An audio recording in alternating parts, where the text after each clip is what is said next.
What's the one thing that you want more than anything else in this world? If the answer that you give is something that you already have, what if you didn't have it and you really, really wanted it? The follow-up question to that is, what's been the biggest or the hardest thing you've ever given up for God? As you ponder on these questions, and I hope you do, let's begin introducing some characters in a story.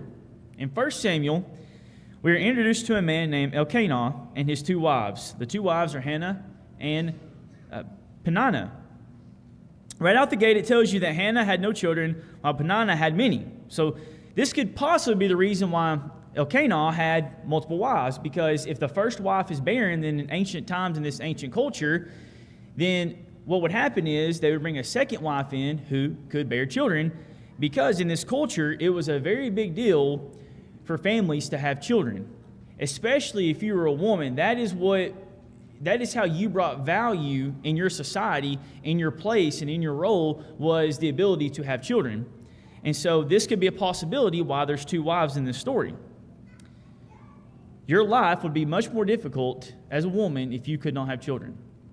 And so this sets the stage for the story that we're going to focus on tonight. And so let's read the following in this text. This man went up from his city, Elkanah that is, yearly to worship his sacrifice to the Lord of hosts in Shiloh. Also the two sons of Eli, Hophni and Phinehas, the priests of the Lord, were there. And whenever the time came for Elkanah to make an offering, he would give portions to Peninnah, his wife, and to all her sons and daughters. But to Hannah he would give a double portion, for he loved Hannah, although the Lord had closed her womb. And her rival also provoked her severely to make her miserable, because the Lord had closed her womb. So it was year by year, when she went up to the house of the Lord, that she provoked her. Therefore she wept and did not eat. So they arrived to this yearly worship that they're supposed to take part in. And as a part of this, there's these portions from the offering that would be offered to the families that they would then eat. So let's put ourselves in Hannah's shoes for a moment. You've been married to Elkanah, and you can't do the one thing you're supposed to do, and that's have children. So it'd be heartbreaking, it'd be devastating. And so then here comes this other wife, and lo and behold, she can just bring forth the children left and right. All these children are there. And I imagine that it would be hard to be in this family, and you would see these children knowing that that's something you couldn't do. And so each time that this family came to this annual sacrifice, or this annual worship, and they were sitting around and they were getting ready to eat, could you imagine then what Hannah would feel like when Elkanah is getting the portions, and he says, here's one for this child, and this child, and this child, and this child. And Hannah's sitting there thinking, I contributed nothing to this. So there's a speculation here that if you look in verse 6, notice it says, her rival also provoked her severely to make her miserable because the Lord had closed her womb. There's speculation here on what this interpretation actually is. Because there are some people who can go all the way back to the original Hebrew, whenever this was written in Hebrew, before it was translated into Greek, before it was translated into English, that the way that this was written was the way this was translated was it's technically supposed to be an adversity that Hannah had. The adversity would be that Hannah could not bear children, and it really has nothing to do with Peninnah. That she didn't really provoke her, that she didn't really cause to be a rival here. It's just that what caused Hannah to be upset was the fact that she had adversity in her life, and it was the fact she couldn't bear children. That's going all the way back to what some commentators would say the original Hebrew language. However, the version that we have, if that's the case, and people advocate for this, is that Peninnah was plain out mean to her. And she provoked her because she could do something that Hannah couldn't.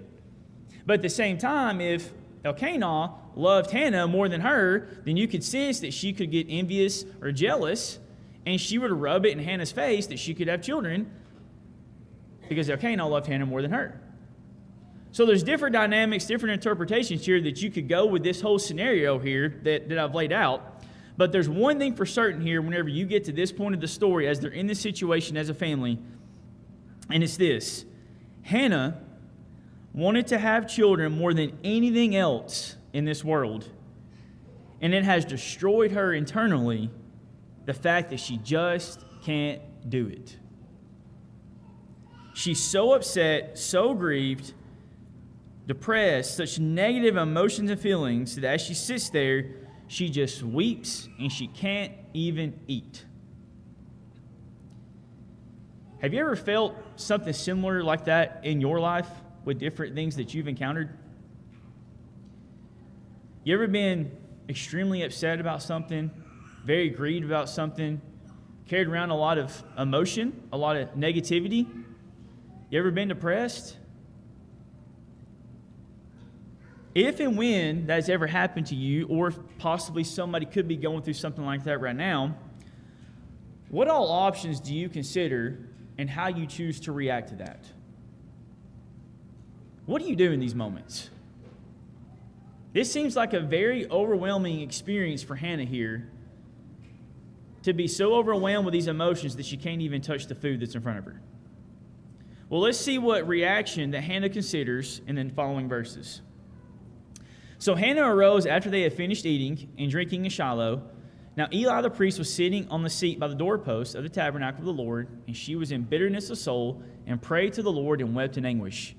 Then she made a vow and said, O Lord of hosts, if you will indeed look on the affliction of your maidservant and remember me, and not forget your maidservant, but will give your maidservant a male child, then I will give him to the Lord all the days of his life, and no razor shall come upon his head. Of all the options that Hannah could have chose here, she chose prayer. She poured her heart out to God to the point that when Eli noticed her, he interrupted her because he thought that she was drunk. This is how much she was praying and pouring her heart out to God in this moment whenever she needed somebody. Now, I do want to clarify that I understand that there are things that go on in our lives that we truly struggle with, and I am not throwing out the notion that you just need to pray and get over. That is not what I'm saying at all here. I completely understand that some things do require serious medical attention. What I'm trying to say here is that for Hannah in this moment, her first option out of any option she could have chose was to go and pray to a God that she desperately needed. And out of all the options we may choose in reacting and responding to these things in our lives, most certainly one of those needs to be prayer, without a doubt. But is it me, or do you find it difficult to have an active, consistent prayer life when it comes to you and God? Why do so many Christians struggle with an active prayer life, myself included? We tend to have all these questions about prayer, and we tend to maybe not fully understand prayer, and maybe we have doubts about prayer, and we've got all these thoughts that surround this whole idea and concept of prayer, and maybe we try to do it and we just don't feel like we're accomplishing anything. Several months ago, I was introduced to a book, and this book is called Praying the Bible. It's the name of the book. And I can't remember the author right now. I think his name is Donald Whitney or something like that. I don't remember that. But the name of the book is called Praying the Bible. And he opens up this book with some very profound statements and thoughts about prayer that I was just sitting there thinking, wow, this is very impactful. And so what I've done is I've pulled some things that I want to share with you guys to get us to think about this problem that we tend to have as Christians. He says we can be talking to the most fascinating person in the entire universe about the most important things in our lives and somehow be bored to death. Then, because we find it boring, or because our minds wander when we do it, or because we just say the same stuff over and over and over again, then we just don't feel like doing it anymore. Prayer is something that God invites all of His children to be a part of. All. If God invites and expects all His children, regardless of age, IQ, education, and resources, to pray to Him, then prayer has to be simple. Simple. But yet, I feel like in my mind a lot of times, and maybe in yours as well, that what we have done is we've taken something that God has intended to be simple, and we have made it way too complicated to the point that we're struggling to even do something that was supposed to be simple to begin with. Which means it must be possible for every Christian to have a meaningful, satisfying prayer life. And then he threw out this scenario here that really made me think. Think about where we're at in our culture and society, and the fact that at any given moment, we can pick up a Bible, and if it's not a Bible, then we've got a church family. If it's not a church family, we've got availability of other Christian books or other Christian resources or other Christians to talk to. We've got the availability of the internet and many other things at our fingertips. And here's what he says: if you can't have a fulfilling prayer life, despite all these resources that you have at your fingertips, then what hope is there for brothers and sisters who are in isolated locations, lands where non-Christian religions dominate, or places of persecution where few, if any, Christian resources are available? So in other words, if someone like me, who has access to all these resources around me, can't seem to find a meaningful prayer life, then what hope does so-and-so have in a third world country to have a good prayer life? Would God do all that He has done for us if meaningful prayer was only doable by just a few people? Or will He devise a way to communicate with Him and His children in such a way that it is frustrating, boring, and monotonous? Again, since God invites all His children to partake in prayer, it must be simple. Simple. And then if you read this book, it's a very small book. Pages are small. You can read it in no time. He provides a method to help you figure out a better prayer life. Let me tell you something. It works. I've tried it. It works. It's actually really neat. And if you want to talk to me about that after this is over, we'll talk about it. But for this purpose right now, I just want us to think about where we're at when it comes to something that we have at any given moment in our lives access to that for whatever reason we struggle with. And then I remember years ago at CYC, Reed Swindle was up there giving a lesson, and he gave this picture about prayer that I've never forgotten. And it goes something like this: when that prayer begins, when you start your prayer, the Creator of the universe wants you to know that He is listening.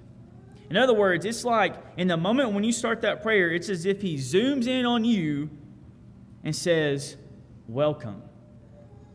You have His undivided attention. Wow. And a prayer is so much bigger than we could even imagine, in that the Spirit is there to help you when you don't even know what to say. Jesus is there as a mediator to say, "Oh yeah, I've been there. I know what they're talking about." And God is listening with everything He has to listen to when you talk to Him. And at the same time God is listening, look at what it can do to us based on what happens to Hannah in this next passage. And she said, "Let your maidservant find favor in your sight." So the woman went her way, Hannah, and ate, and her face was no longer sad. We just read that she was so upset to the point she couldn't even eat, and now she has went to eat, and she's no longer sad. What happened in the middle? An all-out, heartfelt, meaningful prayer to God is what happened. Before Hannah even had an answer from God, prayer had already begun to change her. She didn't have an answer yet. And so right after this, if you finish out this next part, you see that God is going to answer Hannah's prayer, and thus Samuel was born, the character that we all know, Samuel. But even after this, there's more to Hannah that still impresses me about this whole story. Because when it does come to our prayer life, when is it that we tend to pray the most? Whenever we got something going on and we need God to help us. Or whenever we want something, right? We're very quick to remember to desire to pray when we really, really want or need something from God all of a sudden. How often do we simply pray to God just to do nothing but praise Him, and that's it? As chapter 2 begins, it's going to lead with another prayer by Hannah. But it's a prayer that's only filled with praise to God and nothing else. You know, it's one thing to pray to God when something's going on in your life or things are happening. But Hannah, who at this point seems to have a consistent prayer life, finds a way to balance that out. She prayed because she desperately needed her God, and now she's praying because she wants to do nothing but praise her God. She balances it out. Can you think of the last time you prayed to God that was only filled with praise and nothing else? Now, I'm not going to go through this entire prayer in this chapter, but I'm going to point out some things, many things that you can pray to God about and praise Him. First off, I want to point out that you can notice at the start of this prayer, Hannah mentions how much rejoicing she has now because of the Lord, which is the complete opposite mood that she had in the last chapter. But here's what she says, but throughout the prayer, she mentions in praise God's strength, God's knowledge, God's discernment, God's actions, and His overall sovereignty and control in all things. See, what's amazing about God's sovereignty in this whole situation is to see how it all ends up playing out when you read the rest of this chapter. In the rest of this chapter, you're going to get to a point where Eli, the high priest, his sons, are just downright wicked in the tabernacle. They're there to serve God, but they're only serving themselves. They're greedy. When the sacrifices are brought, they're taking the best stuff, and instead of allowing the best food to go to God, they're going ahead and taking it. They're doing whatever they want while they're in the tabernacle, and it's just downright corrupt. The text says it's corrupt. This is what they're doing in the tabernacle, in their service to God. And so what's interesting is that as you look at how this is playing out, you get to look at the contrast in what Samuel is going to become. So here's what it says about Samuel. But Samuel ministered before the Lord even as a child, wearing a linen ephod. Moreover, his mother used to make him a little robe and bring it to him year by year when she came up with her husband to offer the yearly sacrifice. And Eli would bless Elkanah, his wife, and say, "The Lord give you descendants from this woman for the loan that was given to the Lord." Then they would go to their home, and the Lord visited Hannah so that she conceived and bore 3 sons and 2 daughters. Meanwhile, the child Samuel grew before the Lord. So the contrast here is that Samuel is continuing to serve and minister and grow. And so we get 2 opposite sides of the spectrum here in people who are serving God. The sons who were in there actually serving God are wicked, and the one who is training to end up being the one who serves God is doing what he's supposed to be doing. He's learning, he's serving, he's growing. The text says he grew before the Lord. You've got 2 opposite ends of the spectrum here. And so as this plays out, there's going to be this prophecy that comes out, and God's basically going to say, look, I am done with Eli and I'm done with his sons. Enough's enough. Well, who then is going to be the one to lead God's people if that's the case? If God's done with what they're doing in the tabernacle, what's the plan? Perhaps the one who has been ministering and training and growing in the Lord, who is grooming to take the spot when the moment comes that they're ousted. None other than Samuel. So this whole situation with Hannah's heartfelt prayer in chapter 1, it's not to say that prayer is all about a promise that God will do what you ask like a genie. That's not at all what's going on here. But it's the value of a believing prayer in whom you're praying to, a sovereign God who can overrule and control everything. If Hannah had a son earlier and she wasn't barren, then there wouldn't be a son in the temple like Samuel to eventually train and grow and be the man of God that he becomes to then lead God's people. Because remember, why is God going to need somebody to lead his people? Because the people who were supposed to be doing that in the tabernacle weren't doing what they were supposed to be doing. So God ends up answering Hannah's prayer not only in a physical sense to give Hannah what she desperately wanted, but in a divine sense too that plays a part of the bigger picture. What a powerful God that acts through and with powerful prayer. And when you go before Him, that's the trust that you can use every time you speak to God. At the start of the lesson, I asked, what's one thing you want more than anything else in this world? Or if you already had it, what if you didn't have it and really wanted it? Followed by the question, what's the biggest or hardest thing you've ever sacrificed or given up for God? The thing with Hannah is the one thing she wanted the most in this entire world was a child. And yet, as soon as she received a child, she then gives it to God. That's incredible. And based on how this story is played out, should we really be all that surprised how her son Samuel has turned out at this point?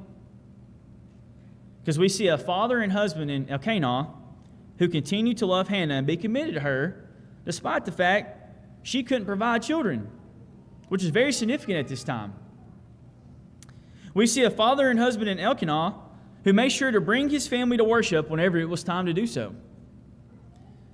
We see a mother, when she had all the reasons to give up and walk away, she chose prayer instead, not once, but twice in this short reading that we've had tonight. We see a mother and a father together make an incredible sacrifice to God, and that Samuel is dedicated to God's service from them and their home. See, Samuel was able to succeed spiritually and become the man of God that he was able to become because he had a family that worshiped God together, that paid attention to God's word, and they valued prayer. And what you see is an overall example of faithfulness. Faithfulness. Something that was lacking very much with Eli's sons, who were already in the house of God. Just because you're in the right place with the right names, doing things in the name of God doesn't make you right. What makes you right is genuine faithfulness to God. When one's faithfulness is genuine towards God, then by default, the things we've seen from this family are a byproduct of that faithfulness. How is our faithfulness to God going for us? That's the challenge that I want to leave everybody with tonight. As we've read this story together, to see this spiritual family work through some things, to see the value of Hannah and her prayer life, the believing prayer life, to see the sacrifice they make, the willingness to serve and to worship. Overall faithfulness. And tonight we're going to get ready to offer the invitation. And as we do so, it's always open to anybody, whether it's to talk about becoming a Christian or to seek prayers from brothers and sisters. If there's anything we can do tonight, would you please come while together we stand and sing.